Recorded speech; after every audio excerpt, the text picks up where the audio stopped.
ऐसी लड़की जो दिखने में बहुत ही क्यूट और काइंड लगती है, पर असल में वो एक डेविल है जिसने कई लोगों की जान ली। लेकिन इसके पीछे उसका इंटेंशन था इस क्रूएल दुनिया को बेटर बनाना। तो क्या वो वाकई इविल थी? आइए जानते हैं चेनसो मैन के सबसे मिस्टीरियस और डेंजरस कैरेक्टर्स में से एक माकीमा के बारे में। माकीमा एक एक्सट्रीमली पावरफुल कंट्रोल डेविल है जो किसी भी ह्यूमन या डेविल को सिर्फ देखकर कंट्रोल कर सकती है। वो लॉन्ग डिस्टेंस से अपने एनिमीज को बिना किसी को पता चले मार सकती है और इन्हीं पावर का यूज करके वो एक ऐसी दुनिया बनाना चाहती थी जहाँ लोग बिना फियर के जी सके, जहाँ हंगर ना हो और जहाँ दर्द ही ना हो। एक तरह से वो दुनिया को हेवन बनाना चाहती थी, पर आयरनी ये है कि उस प्रोसेस में उसने लोगों की जिंदगी हेल बना दी थी। माकीमा ऑलमोस्ट इमोर्टल है क्योंकि उसको मिलने वाला डैमेज किसी रैंडम सिटीजन को ट्रांसफर हो जाता है। वो बहुत इंटेलिजेंट है और जिस भी डेविल को वो कंट्रोल करती है उसकी पावर्स भी यूज कर सकती है। लेकिन उसकी सबसे डेंजरस एबिलिटी है मैनिपुलेशन। वो लोगों की फीलिंग्स जैसे लव, फियर और अटैचमेंट का यूज करके उन्हें कंट्रोल करती है। उसने ह्यूमंस को डॉग्स की तरह ट्रीट किया, उनका फ्रीडम छीन लिया।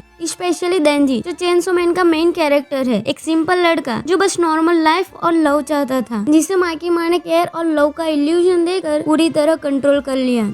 माकीमा ने सिर्फ लोगों को फिजिकली नहीं मारा, उसने उनकी फ्रीडम, उनके इमोशन सब कुछ डिस्ट्रॉय कर दिया। और सबसे शॉकिंग बात, उसे कभी गिल्ट फील नहीं हुआ। उसके लिए ह्यूमन सिर्फ टूल्स थे। तो क्या वो प्योर इविल है? शायद नहीं, क्योंकि माकीमा एक कंट्रोल डेविल है और कंट्रोल करना उसकी नेचर का हिस्सा है। वो नेचुरल सबको खुद से नीचा समझती है, इसीलिए उसे किसी को कंट्रोल करना गलत नहीं लगता। उसका गोल था एक परफेक्ट वर्ल्ड बनाना जहाँ दर्द ही ना हो, और उसे लगता था कि वो ह्यूमैनिटी को सेव कर रही है, इसीलिए वो बिना गिल्ट के सब कुछ करती रही। लेकिन एक और सच है, माकीमा अंदर से बहुत लोनली थी। वो एक इक्वल रिलेशनशिप चाहती थी, पर उसका डोमिनेटिंग नेचर उसे कभी किसी से ट्रूली कनेक्ट नहीं होने देता, और इसीलिए वो देंजी से ऑब्सेस्ड हो गई, क्योंकि शायद वही एक इंसान था जो उसे समझ सकता था। और ऑनेस्टली उसका गोल गलत नहीं था, पर उसका तरीका बिल्कुल गलत।